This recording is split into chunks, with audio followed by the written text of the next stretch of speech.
if you would speak more publicly about your civil rights record and what's happening with black people in America. I believe that as a nation, we should be proud of the progress that we have made in recent years in terms of civil rights and electing the first African-American president in our history. But anybody who thinks we're anywhere near where we should be in terms of creating a non-discriminatory society is dead wrong. And the issues out there, I think, that we all have seen is whether it is Ferguson or whether it is Baltimore or whether it is, tragically, in South Carolina, issues of blatant racism, of police brutality, of issues of all over this country where young African Americans are walking down the street and they're being harassed by police officers. That has got to end. And what has got to end is the fact that police departments around this country cannot act as occupying forces. They have to be seen as being part of the community. When I was mayor of the city of Burlington, we moved toward community policing, which does just that. It makes the police department part of a community, not an outside force coming in. And again, as a mayor, I worked with police for 8 years, and most of these people work really hard under very difficult circumstances. Not easy being a cop. But when a police officer breaks the law, when young black people are beaten up or sometimes killed, that is clearly unacceptable, and police officers who commit these crimes must be punished. Furthermore, as I mentioned earlier, when we talk about civil rights, we also have got to understand that poverty and incarceration rates among the African American community is at levels which are almost incomprehensible. There is a debate exactly about the statistics, Jeanette, but the guess is that today, if we do not change things, the likelihood is that an African American male baby born today stands a 1 in 3 or 1 in 4 chance of ending up in jail, and that half of young African Americans will be at some point or another in their lives arrested. Now, what that tells me is that when real unemployment for young African Americans is over 50%, that maybe it makes a little bit more sense to start investing in education and jobs rather than in more incarceration and more jails. And I feel very strongly about that. You're seeing just a horrendous attack upon a young generation of people, which is an unbelievable human tragedy. So the fight has got to be to create police departments which are well-trained, which reflect the demographics of their communities. We've got to get military equipment out of cities so that police departments are not looked at as occupying forces. But we've also got to address, in addition to all of that, the serious economic problems facing minority communities all over this country, and I'm pledged to do that. I was an organizer, I was involved in the Congress on Racial Equality. Yeah, I mean, this is an issue, you're right.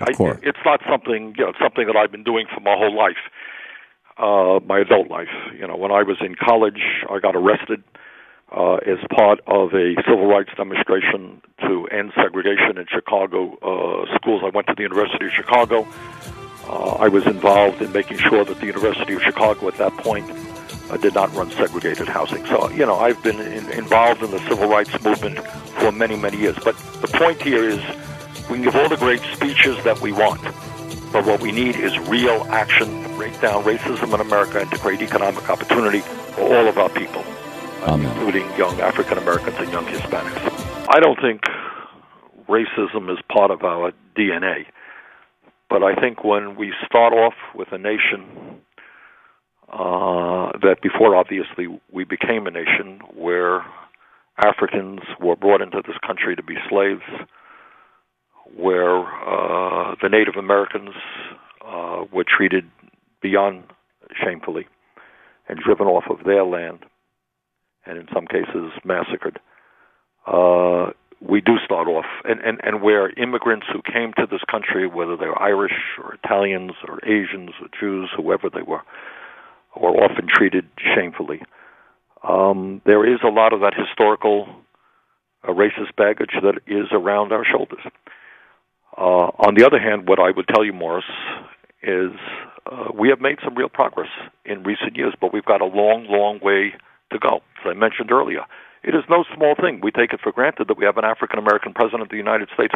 20, 30 years ago, I doubt that very many people thought that that would be possible, but we did overcome that racist heritage in order to elect an African-American.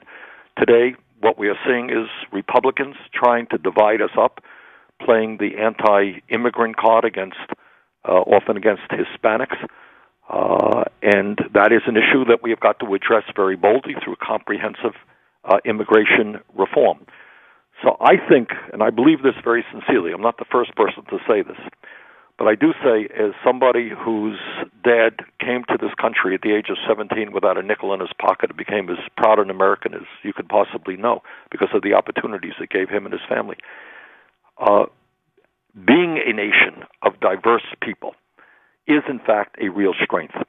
And what we have got to overcome is, in fact, as Morris indicates, this centuries of racial tension and racism. I think we are making progress, but obviously we have a long, long way to go. And Tom, I'll tell you something that does concern me very much, is that today, according to the Southern Poverty Law Center, there are hundreds of racist hate groups that are out there now who are trying to foment racial hatred in America. And they are influencing too many young people who have not a whole lot of education. And we need the FBI to take a hard look at these organizations when they are breaking the law. But clearly trying to create a nation and moving toward a nation where we, in fact, fulfill the vision of the Declaration of Independence, that all men, and we believe women, are created equal and entitled to certain unalienable rights. That is our goal. And we've got a lot of work to do it, and I pledge to Morris that I will do everything in my power to try to take on those people who are trying to divide us and bring our nation together. As president, how would you address the racial tensions that still stubbornly exist in this country? You're right. They still stubbornly exist. There is no question about it. And I think anybody who has seen, one of the, I suppose a positive development is if anybody thinks that African Americans were not beaten and killed when under police custody for decades, you would be sorely mistaken. That is, of course, what has happened for decades. The difference now is a lot of that activity and those actions are being recorded on cell phones. And the whole world is seeing what the world did not see before. So here's what I think. I think that we have made progress in terms of race relations in this country, or else we would not be having an African American as president of America. We should be proud of that. But I think that anyone who does not believe that, tragically, that racism is alive and well in America, that we do not have hundreds of hate groups whose whole function in life is to pit white people against blacks and Hispanics and Jews, Catholics, anybody else, you would be mistaken. That tragedy exists. So what do we do about it? What we do about it, among other things, is make sure that we have very significant police department reform in America. Okay? What that means is that not only do we have body cameras, so we know what police officers are doing, but we also have a new regimen. I think force is used too much. I saw some people here see the Sandra Bland video. Frankly, if that was a white woman, nobody believes for 1 second that would have happened. Yanked out of a car for no particular reason, thrown to the ground, assaulted, handcuffed, thrown in jail, dead 3 days later. Her crime was she failed to make a right signal on her turn. You don't get thrown in jail for failing to signal where you're turning. So what we need to do is to take a hard look at minimum sentencing right now. Mm-hmm. We have far too many people in jail for nonviolent offenses. We have more people in jail than any other country on earth. We need to take a hard look at the use of force that police departments now utilize. I think we need to take a very hard look at some of our drug laws, to be honest with you. Too many people are being arrested and sent to jail for nonviolent offenses. And I want to take a hard look at that. But at the end of the day, we have got to continue the struggle to become a non-discriminatory society where people, as Martin Luther King Jr. reminded us, are judged by their character, by who they are as people, not by the color of their skin. And that means we have to have a Justice Department being vigorous, fighting discrimination, fighting against police departments who are doing improper things to minorities. And there is an enormous amount of work to do in that area. So you think racism is alive and well in the country? Tragically, it is. I think it's undeniable. Do you think and I'm sorry. Do you think some people running for the presidency might be a bit racist? I think that the statement, one would hope. Look, you're never going to rid this country or the world. You stop and you think, Javier, and I did think about this recently, and I can't give you the answer. You think back to the origins of the United States, before we were a country, all right? Do you remember what the settlers, the people who came from Europe, did to the Native Americans? What atrocities were committed? And then we had the horror of slavery, and how many millions of people died and were dehumanized as a result of slavery. And then we had the attacks against Asians, and now we're seeing it against Latinos.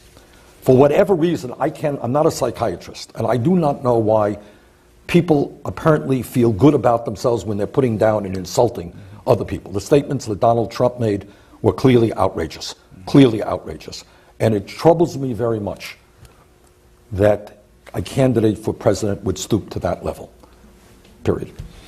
Headline is this: Sanders' campaign reaches out to Black Lives Matter activists. Quote, "I apologize, it took our campaign so long." Tell me more about it. Well, that was sent out by a staffer, not by me. Look, we are reaching out to all kinds of groups. Absolutely. I met with folks at Black Lives Matter. We're reaching out to Latino groups. We're reaching out to the unions. We're fighting to expand Social Security, and we're reaching out to senior groups. We're reaching out to healthcare groups because we believe that everybody in America is entitled to healthcare. We're reaching out to everybody. But on this issue of Black Lives Matter, let me be very clear. The issue that they are raising is a very, very important issue. And there is no candidate for president who will be stronger in fighting against institutional racism and, by the way, reforming a broken criminal justice system. Chuck, we have more people in jail in the United States of America than any other country on earth. And we need real changes. We need to do away with the militarization of local police departments. We need to do away with minimum sentencing. We need education and jobs for our young people rather than jails and incarceration. I'm really interested in your ideas on Black Lives Matter, prudence, brutality, and the sort of racial tensions that are really strong in this country right now. Black lives matter, and Black lives should matter, and Black lives must matter. And what we've got to do is approach the very real challenges within our society with that kind of commitment, not just from the head, but from the heart. Yes, do we need to have reforms in our criminal justice system? Do we need to have better policing practices and more accountability? Yes. Do we need to deal with mass incarceration? Yes. But I think it's a mistake if we don't also be honest enough to say we have systemic issues of race and justice in our country that are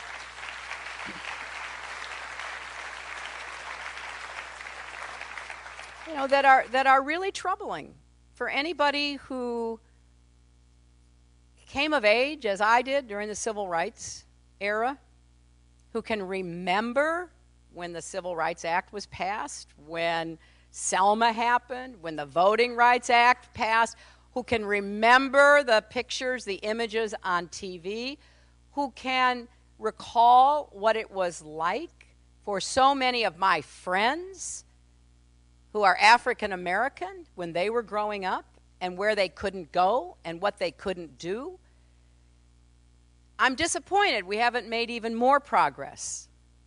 I'm gratified by the progress we have made, but I am adamant that we must do more.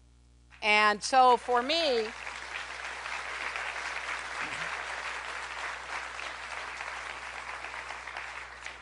I will do whatever I can to create more space, more opportunities for young people of color who really feel as though they are forgotten, they are marginalized, they are left behind in a way that is painful to me. And the lives that have been lost are a great shame that we have to admit together and do everything we can in our communities to try to prevent from ever happening again.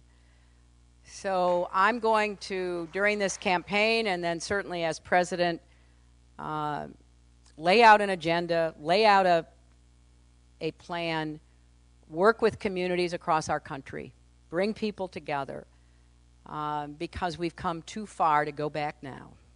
And so let's all be committed to moving forward together. And I wonder, what are you going to do as President of the United States to address the criminal justice system and the mass incarceration rates in the United States? Good question. Good question. You know, first of all, I'm glad you're in criminal justice, because we need young men like you who will be ready to help get back into a more fair and balanced kind of system that doesn't exist at the moment. And I've said this all over the country, you know, on the federal level and certainly in states across America, decisions were made in the 80s and 90s to deal with what was at that time a very high crime rate that was particularly affecting poor people, people of color in the cities. Some I see heads nodding. You remember those days. And I think that a lot was done that went further than it needed to go. And so now we are facing problems with mass incarceration. And let me just tell you why that's a problem. It's a problem because in our country we have too many people in jail and prison who committed low-level, non-violent offenses. And we have too many people who haven't been convicted of anything but can't afford bail, and sometimes are there for months, if not years. And we know for a fact that if you take an African-American young man and you take a young white man and they do the same thing, the rates of arrest, of incarceration, of conviction for the young African-American man is much higher. And so we have to address these inequities, these injustices. And there are some good thinking going on about it. President Obama has a policing commission that has some good recommendations. First speech I gave in this campaign was about mass incarceration and body cameras for police officers. But we also have to look at how we do more to prevent people from ending up, you know, on the brink of being arrested or finding themselves incarcerated. And we have to look at the other end of the pipeline about how we provide more opportunity when somebody comes out. Because right now there's just not the kind of systems and programs that are going to help, you know, young men in particular, you know, find a better path forward. So I think there's a lot we can do, and there's some good thinking. If you haven't read the President's Policing Commission, I recommend it to you. It was a good cross-section of experts, police chiefs, activists, etc. And I think if we were to follow that roadmap, and the last thing I'll say is, this is one of the few areas where maybe we are going to get bipartisan agreement. Actually, there are Republicans working with Democrats to make some of these changes at the federal level. However, most of what needs to be done has to happen on the state level. So the federal government has to set the example, and we have to demonstrate that we're not going to continue to militarize our streets by sending basically weapons of war to our streets. We have to use any federal dollars that go to support local law enforcement to do more training and more work to make sure that our police officers are better able to deal with the realities that they are facing and not overreact. So I think there's a lot here.